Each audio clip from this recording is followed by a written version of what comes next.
Hello மக்கள், welcome back to Mister Whats 360. நான் தான் உங்கள் டிகே பேசுகிறேன். ஸோ இன்றைக்கி எந்த வீடியோன்னு பார்த்தீங்கன்னா, நூறுசாமி அப்படின்ற அந்த மூவியோட ட்ரெய்லரை பற்றி தான் பார்க்க போகிறோம். ஸோ ஆக்சுவலாக அந்த ட்ரெய்லர் பார்க்கும்போது ரொம்ப ஒரு மாதிரி மனசு உருக்கிற மாதிரி நிறைய விஷயங்களை வந்து பேசியிருக்கிறாங்க. ரொம்ப டீப்பான விஷயங்களை பற்றி பேசியிருக்காங்க அப்படின்றது நல்லாவே தெரியுது. அது ஒரு டைலாக்லையுமே அதுக்கான வேல்யூ புரியுது. அதாவது பார்த்திங்கன்னா, இந்த மூவி ப்ரொமோஷன் அப்போ விஜய் ஆண்டனி இதே ஒரு விஷயத்தை அவர் வந்து ரொம்ப சிம்பிளாக எக்ஸ்பிளைன் பண்ண ட்ரை பண்ணிருப்பார். பட் அந்த மூவி வந்து ரொம்ப ஒரு டீப்பாக இந்த ஒரு விஷயத்தை பற்றி பேசியிருக்குது அப்படின்ற மாதிரி சொல்லலாம்.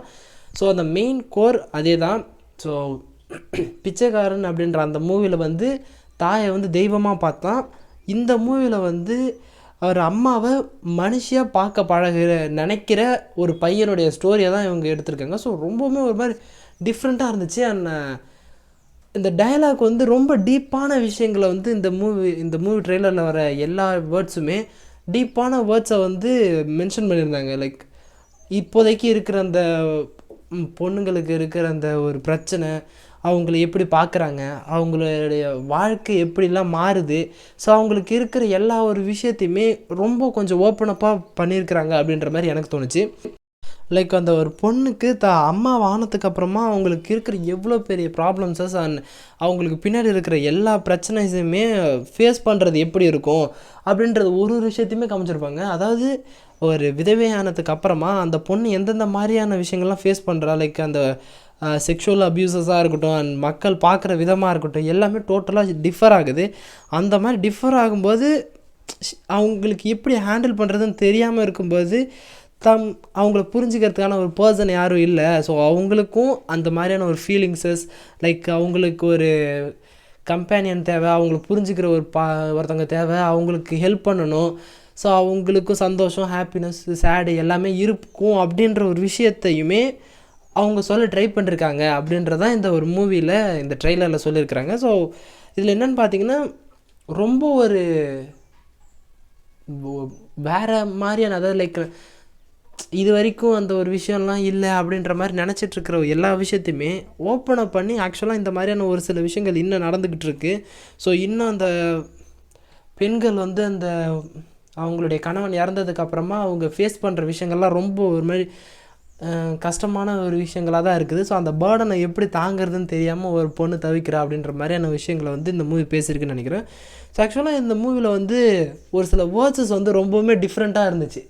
டிஃப்ரென்ஸ் மீன்ஸ் பேசப்படாத ஒரு விஷயங்களை வந்து பேசின மாதிரி இருந்துச்சு. அவங்களுடைய பையன் வந்து ஒரு இடத்துல கேட்டிருப்பாங்க, அவங்க அம்மா கிட்ட வந்து கேட்டிருப்பான், என்ன உன்னுடைய வாழ்க்கையில் இனிமேட்டுக்கு என்ன விளையாட வேண்டியிருக்கு அப்படின்ற மாதிரி ஒரு விஷயம் கேட்டிருப்பாங்க. ஸோ அது எந்த மாதிரி அந்த ஒரு மீனிங் இது அப்படின்றது ரொம்பவுமே ஹாண்டிங்காக இருந்துச்சு. அண்ட் அதையும் தாண்டி அண்ட் அவங்களுடைய 2 பையனுமே லவ்வில் இருக்கிறாங்க. ஸோ அதில் ஏதோ ஒரு பிரச்சனை வருது, கேஸ்டிசமா சம்திங் லைக் தட். அண்ட் அதில் இன்னொரு விஷயம் பேசப்பட்டது என்னென்னா, ஒரு பொண்ணு உனக்கு வாழ்க்கை தரதா அப்படின்ற மாதிரி அந்த ஒரு வார்த்தையுமே வந்திருக்கும். ஸோ இந்த மாதிரி நிறையா விஷயங்கள் வந்து ரொம்ப பிற்போக்குத்தனமான அண்ட் இந்த மாதிரி இன்னும் ஊர்களில் இருக்குது அப்படின்ற ஒரு நிறைய விஷயங்கள் வந்து பேசப்பட்ட ஒரு மூவியாக இருக்குதுன்னு நினைக்கிறேன். ஸோ ஆக்சுவலாக ஒரு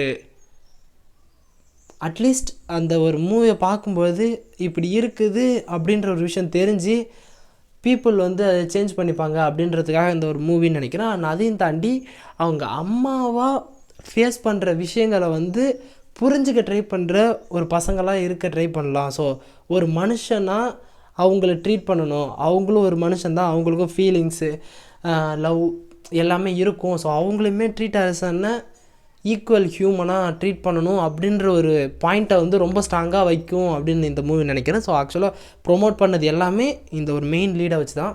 அண்ட் அதே மாதிரியே தான் அந்த ஒரு கேரக்டரையுமே ரொம்ப ஒரு ஸ்ட்ராங்காக எழுதியிருக்காங்க, அந்த விமன் கேரக்டரை. ஸோ அவங்க எந்தெந்த மாதிரியான ப்ராப்ளத்தெல்லாம் ஃபேஸ் பண்ணுறாங்க ஆஃப்டர் அவங்க ஹஸ்பண்ட் இறந்ததுக்கு அப்புறமா அப்படின்ற இந்த ஒரு ஹோல் திங்கை அண்ட் கடைசியாக அவங்களுக்கான அந்த ஒரு விமனை அந்த பையன் புரிஞ்சுக்கிட்டானா இல்லையான்றது தான் மேபி அது வந்து ஃபைனல் கிளைமேக்ஸாக இருக்கும்னு நினைக்கிறேன். எஸ், விஜய் ஆண்டனி அவருடைய அந்த லவ் போர்ஷன்ஸ் வந்து இன்னும் அந்த ஒரு விமன் கேரக்டருக்கு ஒரு ஸ்ட்ராங்கான ஒரு பேஸ் கொடுக்கும்னு நினைக்கிறேன். ஸோ அதனாட்டி தான் அந்த பொண்ணுக்கான அந்த ஒரு லைஃப்பில் இருக்கிற சேஞ்சஸஸ், ஸோ அவங்களுக்கு இருக்கிற அந்த எமோஷன்ஸை வந்து கன்வே பண்ணுறதுக்கு ஹெல்ப்ஃபுல்லாக இருக்கும்னு நினைக்கிறேன். ஸோ எஸ், ஆஃப்டர் பிச்சைக்காரனுக்கு அப்புறம் சசி அந்த டேரக்டரும் அண்ட் விஜய் ஆண்டனி சேர்றாங்க. அண்ட் இது வந்து பேஸ்ட் ஆன் ரியல் ஸ்டோரி அப்படின்றதையுமே சொல்லியிருக்கிறாங்க. ஸோ இந்த ஒரு மூவி பார்த்ததுக்கப்புறம் மேபி விமனை ஆஸ் எ ஹியூமனாக நம்ம வந்து பார்க்க ட்ரை பண்ணுவோம் அப்படின்னு நினைக்கிறேன். ஸோ எஸ் இந்த மூவி பார்த்தீங்கன்னா எப்படி இருந்துச்சு என்னன்றதை மறக்காமல் கேட்க பண்ணுங்க. ஸோ இதோட இந்த வீடியோ முடிச்சுக்கலாம். நெக்ஸ்ட் ஒரு ஆசமான வீடியோவில் மீட் பண்ணிட்டேன். அது வரைக்கும் ஒரு சின்ன பிரேக் வரட்டா.